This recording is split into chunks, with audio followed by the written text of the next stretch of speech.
ये जो संस्कार बना लिया ये पता नहीं आपको कहाँ से कहाँ लेके जाएगा। इसलिए खबरदार, किसी के दोष नहीं देखना, और किसी के दोष देख भी लिए तो उस व्यक्ति को बताना कि आप हो सके तो इस चीज़ को ठीक कर लें, आगे आपकी मर्जी है। वो भी मतलब आराम से बताना उसको। अगर उसको चिढ़ाने के लिए बताया तो उसका और ज़्यादा बढ़ जाएगा। फिर वो, उसको चिढ़वाने की आवश्यकता नहीं है, उसको उठाने की आवश्यकता है। और उसको उठाया यदि तो वो व्यक्ति जीवन भर आपका ऋणी रहेगा। वो कहेगा उस समय आपने हमारे को ठीक दिशा दी तो हम बच गए, नहीं तो हम कहीं शायद और चले जाते, हम कोई गलती करने जा रहे थे। तो हमारा भाव कभी भी उसको दुखी करने का या उसको उसकी औकात बताने का नहीं होना चाहिए। हमारा भाव होना चाहिए उसको उबारने का। कोई व्यक्ति बहुत ज़्यादा गलत रास्ते में ले जाता है, बहुत ज़्यादा दुख दे देता है, चीटिंग करता है, वो व्यक्ति भी जीवन भर याद रहता है कि उस व्यक्ति ने उस समय ऐसा जहर घोला कि मेरा जीवन ही तबाह कर दिया। उसको व्यक्ति भूलता नहीं है फिर। और वो संस्कार केवल इस जीवन के साथ समाप्त नहीं होता है, आगे भी चलता रहता है।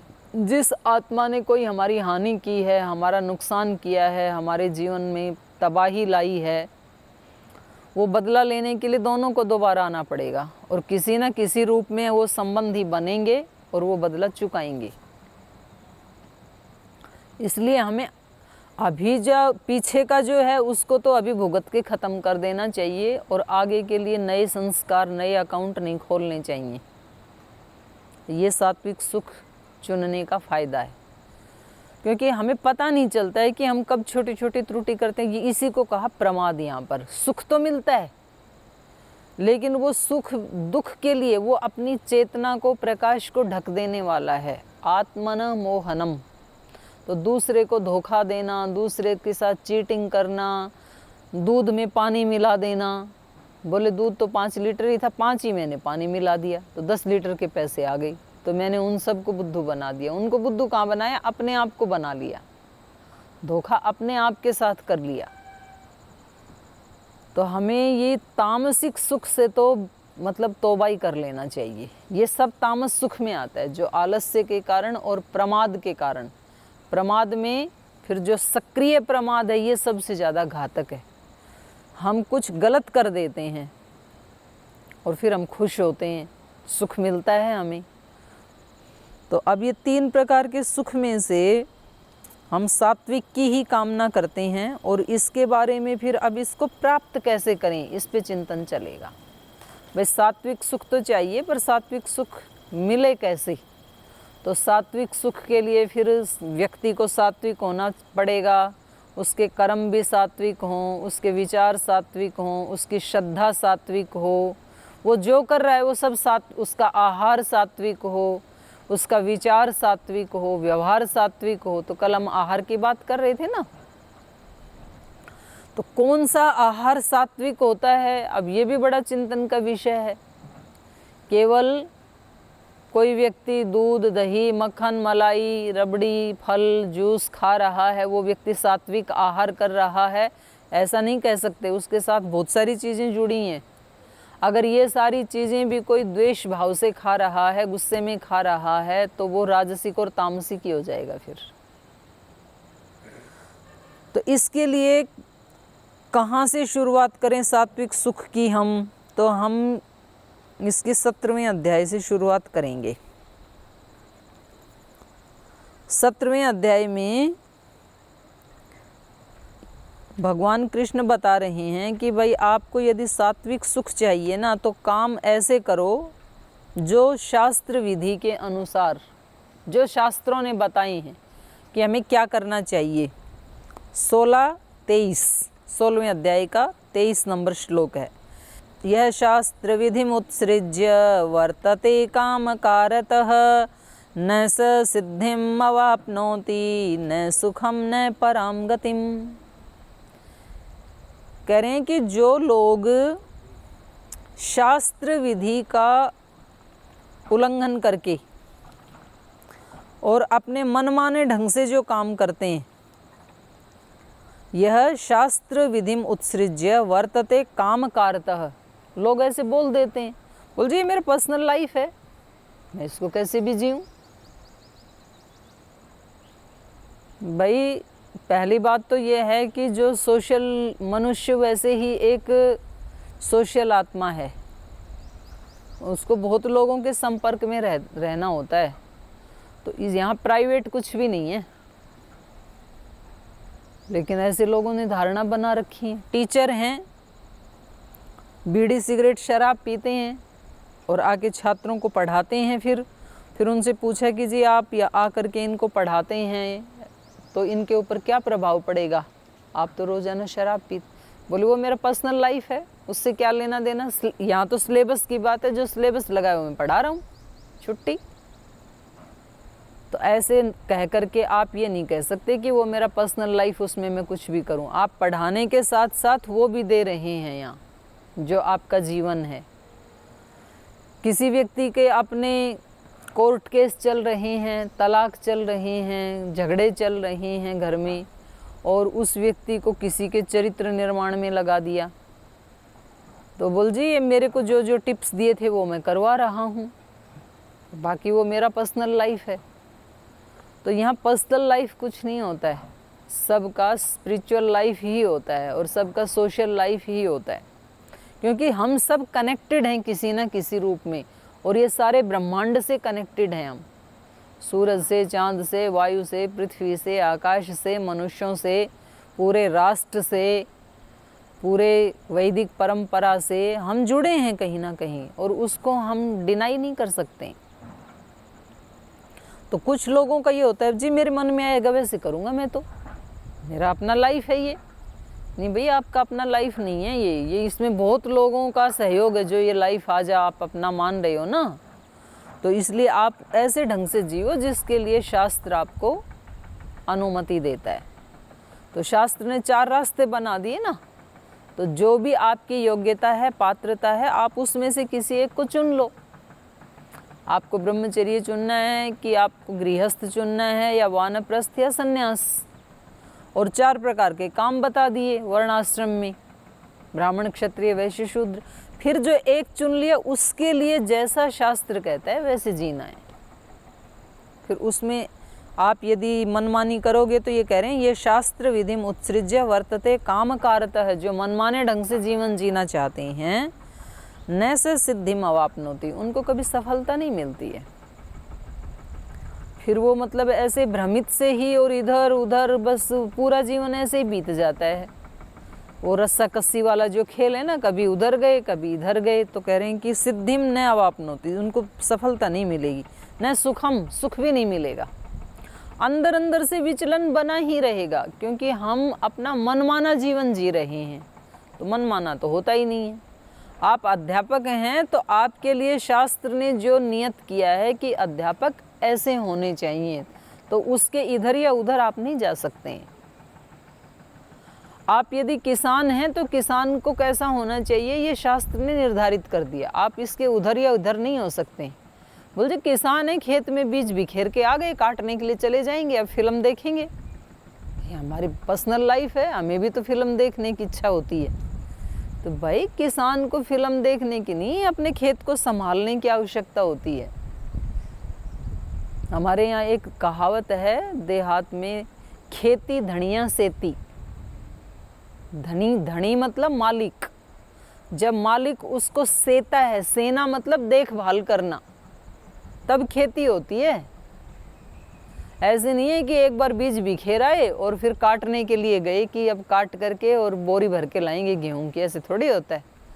उसमें से खरपतवार उखाड़ना पड़ता है, उसमें खोदी लगानी पड़ती है, पानी देना पड़ता है, फेंस लगानी पड़ती है, 6 महीने तक उसमें मतलब पुरुषार्थ करना होता है, तब कहीं जाके। तो आपके लिए आप किसान हैं, जवान हैं, डॉक्टर हैं, अध्यापक हैं, गृहिणी हैं, पाचक हैं, माली हैं, सफाई कर्मचारी हैं, सोशल वर्कर हैं, आप सन्यासी हैं, जो भी हैं, आपके लिए शास्त्र ने बता दिया कि आपको ऐसे जीना है, तो आप ऐसे ही जिएं। अगर आप ऐसे नहीं जीते हैं, न सिद्धिम अवाप्नोति, ये मैं नहीं कह रही हूँ, गीता कह रही है, न सिद्धिम अवाप्नोति न सुखम, सुख भी नहीं मिलेगा, और न पराम गति, परागति की तो बात ही छोड़ दो। और अगर आपने वैसा किया तो ये सारे मिलेंगे, सिद्धि भी मिलेगी, सुख भी मिलेगा और अंत में परागति भी मिलेगी। तस्मात् शास्त्रम प्रमाणम ते कार्य अकार्य व्यवस्थितौ ज्ञात्वा शास्त्र विधिनोक्तम कर्म कर्तुम इह अर्हसि। अगला ही श्लोक है फिर 24 नंबर का। इसलिए शास्त्र प्रमाणम ते, आपको क्या करना चाहिए, इसकी क्या प्रामाणिकता कौन बताएगा? ये शास्त्र बताएगा कि ऐसे करो। कार्य अकार्य, क्या करना है क्या नहीं करना है, ये आपको करना है ये नहीं करना है, ये शास्त्र बताएगा आपको। ज्ञात्वा, वहाँ से जान लो। और शास्त्र विधि ना उक्तम कर्म कर्तुम, शास्त्र विधि के अनुसार जो आपके लिए काम करना है उसको आप कर सकते हैं, तो आपको सब कुछ मिलेगा। तो ये बात जब भगवान कृष्ण ने कही तो अर्जुन इसमें पूछ रहे हैं। 17वें अध्याय का पहला ही श्लोक है।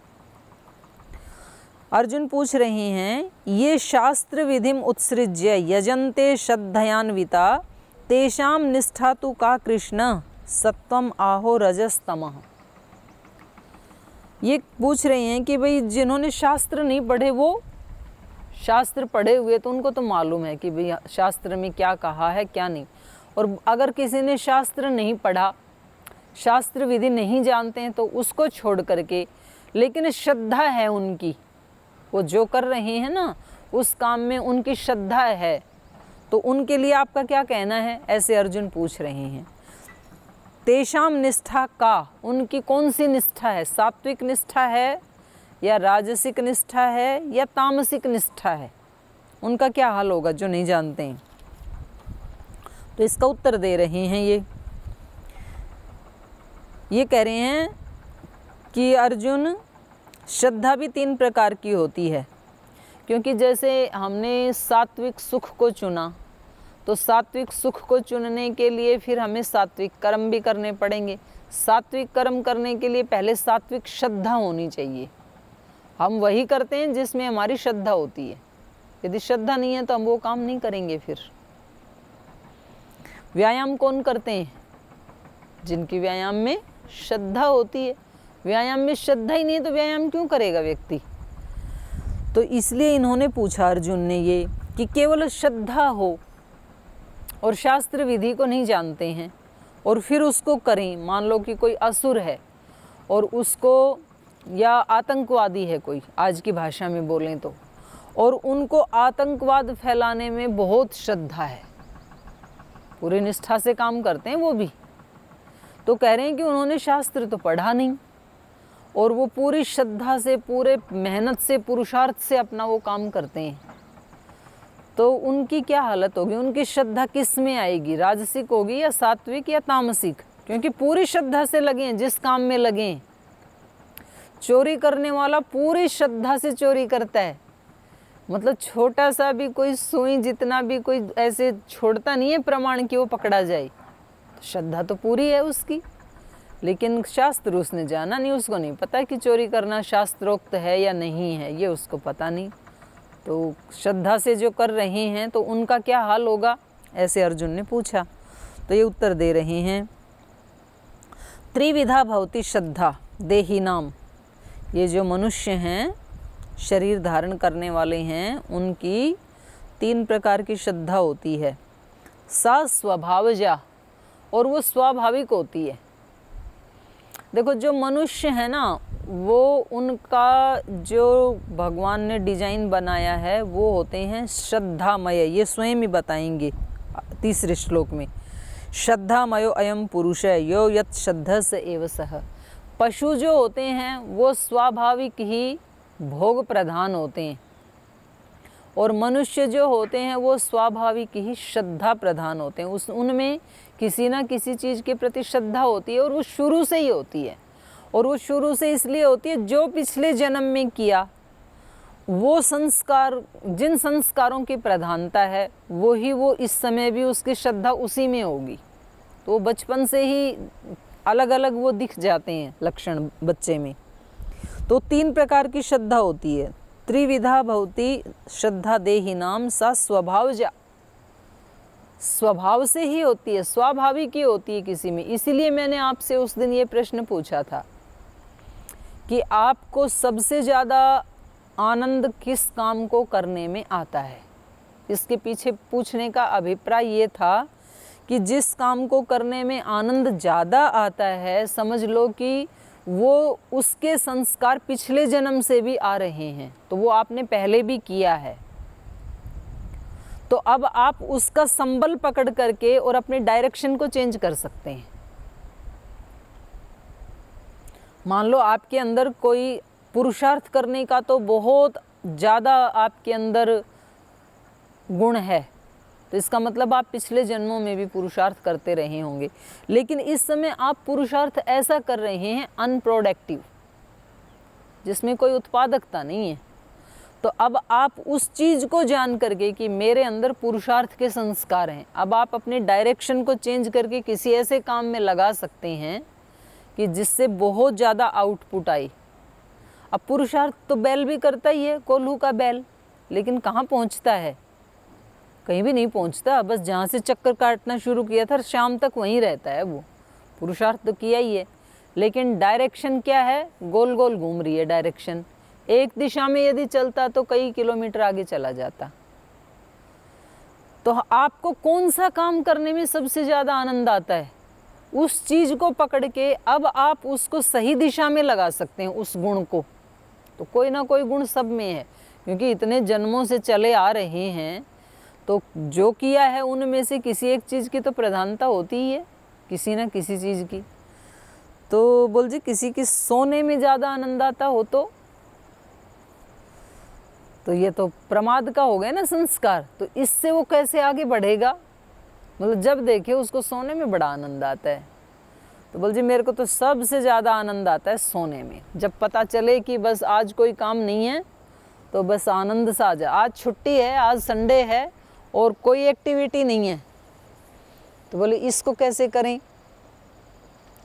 तो इससे ये पता लग रहा है कि आपको आपकी स्थिरता में स्थिरता के संस्कार हैं, क्योंकि सोना भी तो तभी होगा जब इंद्रियां, मन सब स्थिर होंगे।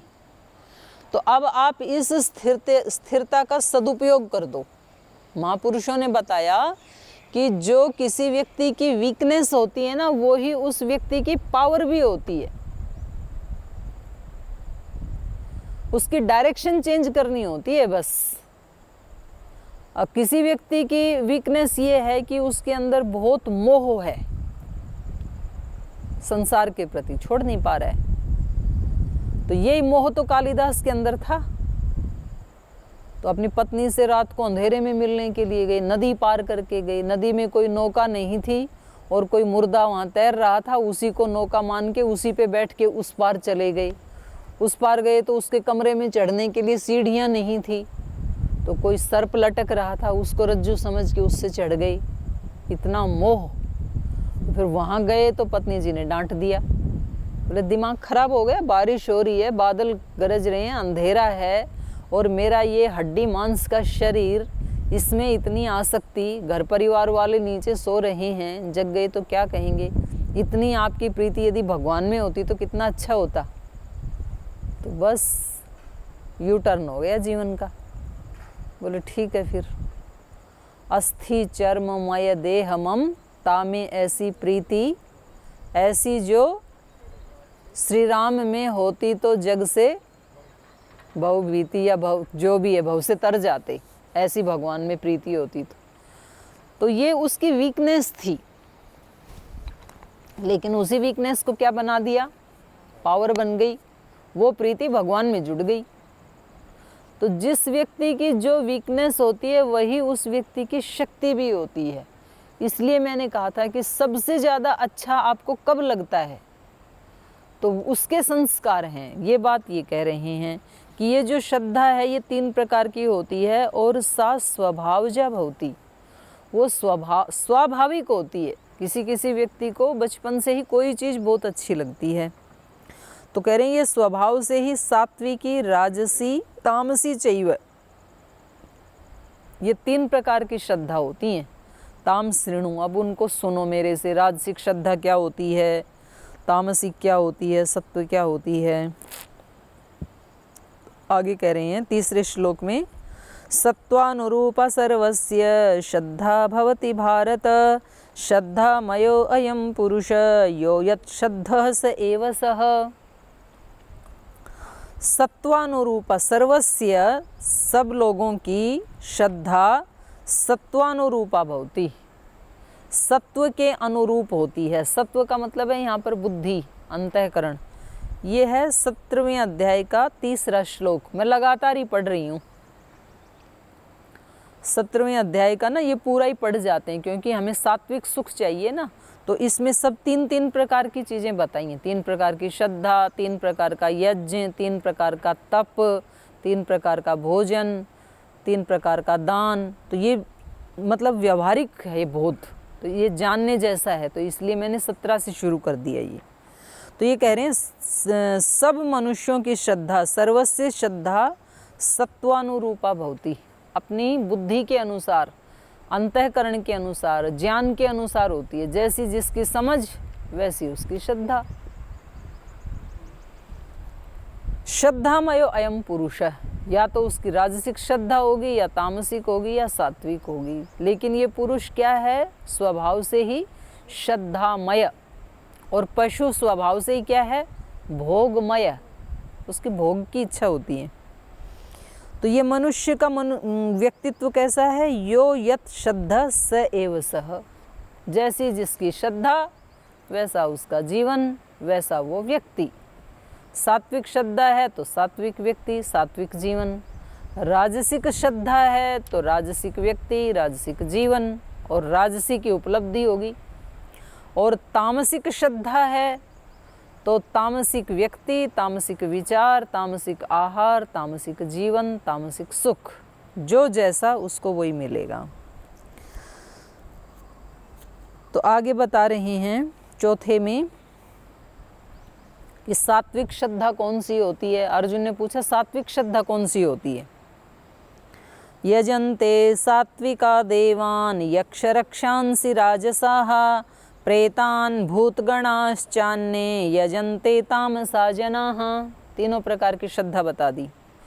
सात्विकाः देवान् यजन्ते, जिनकी श्रद्धा सात्विक होती है वो क्या करते हैं, देवों का यजन करते हैं। देव कितने हैं, कितने देवी देवता हैं? 33 कोटि। हाँ सही है। और भी किसी का कोई उत्तर है? यही सुना है सबने, 33 कोटि हैं? नहीं करोड़ नहीं, कोटि बोलो उसको। 33 कोटि, कोटि का अर्थ करोड़ भी होता है, लेकिन यहाँ पर कोटि का अर्थ करोड़ नहीं है, प्रकार है। बोलते हैं ना भाई ये तो बड़ा उच्च कोटि का व्यक्ति है, तो उच्च कोटि मतलब ऊंचे प्रकार का, ये बहुत बेहतरीन कोटि का है, ऐसे बोलते हैं ना। तो मतलब प्रकार वहाँ पर, ये निम्न कोटि का आदमी है। निम्न कोटि का मतलब नीचे प्रकार का। तो यहाँ 33 कोटि का मतलब है 33 प्रकार। 33 प्रकार के देवता कौन से हैं मालूम है? 12 आदित्य, 11 रुद्र, 8 वसु, ये हैं 33। 12 आदित्य मतलब 12 महीने, और 8 वसु, वसु मतलब बसाने वाला, जिन्होंने सारे संसार को बसाया है। तो 8 वसु कौन से हैं मालूम है? पृथ्वी अग्नि, अंतरिक्ष वायु, द्युलोक आदित्य, जल और अन्न, ये 8 वसु। 2-2 का जोड़ा है। पृथ्वी अग्नि, अंतरिक्ष और वायु, द्युलोक सूर्य, जल और अन्न। और 11 रुद्र हैं। 11 रुद्र हैं, 10 प्राण और 11वां मन। जिनके शरीर के बाहर निकलने से लोग रोते हैं। तो 11 इंद्रियां हैं ना, 5 ज्ञानेंद्रियां, 5 कर्मेंद्रियां, 11वां मन, ये 11 रुद्र हैं। तो 11 + 12 + 8 कितने हुए? कितने हुए? 31। जोड़ तो ठीक से कर लो भाई। 31 हुए ना, और 2 अश्विनी कुमार, तो ये कुल मिलाकर के 33 हो गई। और ये 33 प्रकार के देव हैं जिन्होंने ये सब सारा बसा रखा है 3 लोक को। तो इसलिए कहते हैं 33 कोटि देवता। अलग अलग उनके डिपार्टमेंट के अलग अलग देवता हैं। पूछो क्या डाउट है?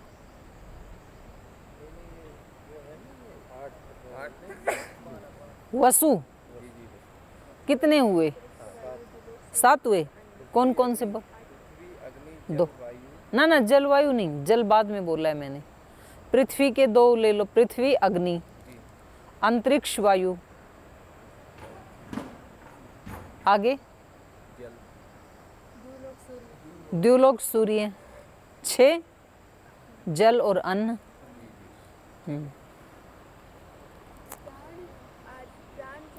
अश्विनी कुमार में आएंगे हैं, क्योंकि 11 इंद्रियों में 10 इंद्रियों में 10 प्राणी काम कर रहे हैं ना। हाँ, और 11वां मन। तो इनके निकलने से रुद्र इनको इसलिए कहते हैं, जब ये शरीर से बाहर निकलते हैं तो रहने वाले रोते हैं, तो जो रुलाते हैं उनको रुद्र कहा है। और जो शिव का रुद्र रूप है वो भी रुलाने वाला ही होता है।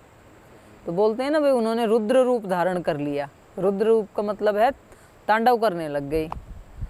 तो आज किसी ने वो डाल रखी है कोई पोयम उस पे सोशल मीडिया पे कि अब तो शिवजी महाराज तांडव करना शुरू कर दो, क्योंकि बड़ा मतलब मनुष्य जो है वो मनुष्यता से बहुत नीचे गिर गया है।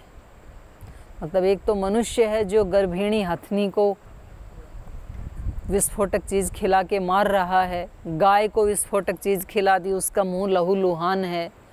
और यहाँ नॉर्थ ईस्ट में कुटीपाई शब्द सुना है? आपने सुना है? कुटीपाई मतलब जो गर्भिणी बकरी है उसको पहले मारते हैं, उसके गर्भ में से जो बच्चा है उसको निकालते हैं और उसका विशेष आहार बनाया जाता है फिर कुटीपाई। और चीन का बेबी सूप प्रसिद्धि। तो मतलब एक तरफ तो ये मनुष्यता से गिर गया, और एक तरफ वो दिखा रहे थे कि कोई किसी शेर ने किसी हिरण का शिकार किया और वो हरिणी गर्भिणी थी, उसको फाड़ा तो वो बच्चा निकला, तो उसने उसको साफ करके उसको पाला। कहाँ ये पशु हैं, वो मनुष्य की तरफ आ रहे हैं। तो बोले इससे अच्छा तो ये तांडव हो ही जाए, एक बार ये धरती फट ही जाए, इतना ये मनुष्यता से नीचे गिर गया है। तो ये फिर कल पढ़ेंगे, अब तो इन्होंने टाइम का ही संकेत कर दिया। तो सात्विक श्रद्धा वो है जो देवों की पूजा करते हैं, जो राक्षसों की करते हैं वो राजसिक, और जो भूत प्रेत की पूजा करते हैं वो तामसिक श्रद्धा वाले हैं। तो इसके ऊपर कल चर्चा करेंगे। आप इसको पहले पढ़ के भी आइए जो आपके पास पुस्तक है। आज यहीं पाठ को विराम देते हैं और कल आपके प्रश्न उत्तर भी लेंगे।